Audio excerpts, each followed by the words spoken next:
Amerika parlamentida Uyg'ur masalasi muzokara qilindi.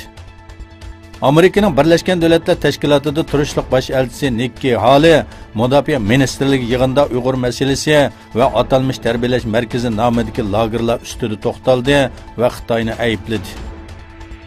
Washingtonda yilda bir qatim o'tkaziladigan Mudofaa ministrligi yig'inida so'z qilgan Haley, Uyg'ur rayonida yuz bergan bu zulmlar Ikkinchi dunyo urushidan keyin biz ko'rgan eng chong kollektiv jazolash lagerlaridir dedi.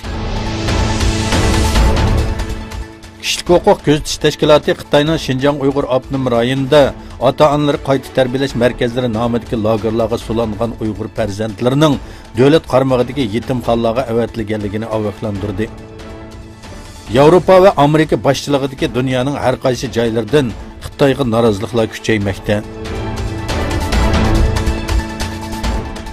Xitoy doiralarining Sharqi Turkistonda halol mahsulotlarga qarshi turish harakati doirasida halol harom deb ayrimchilik qilgan va halol mahsulotlarni ishlatishda ching turgan kishilarning soqchixonaga berib o'zini ma'lum qilsa, ko'rsatgan ifodasiga qarata yenik jazolanganligi yoki kechirim qilinganligi haqida bir yeziqcha uqtirish chiqarganligi o'tirg'i chiqdi.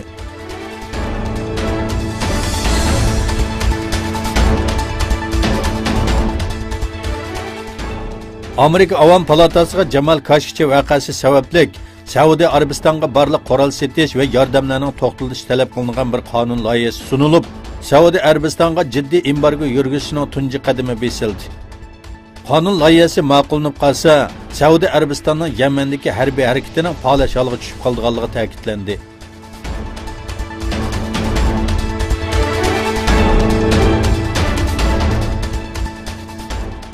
Pakistan va Hindiston orasidagi talash-tortishlik rayon bo'lgan Kashmirning poytaxti Srinagarda bo'lginchi kuchlar bilan armiya o'tirisida to'qinish yuz berdi.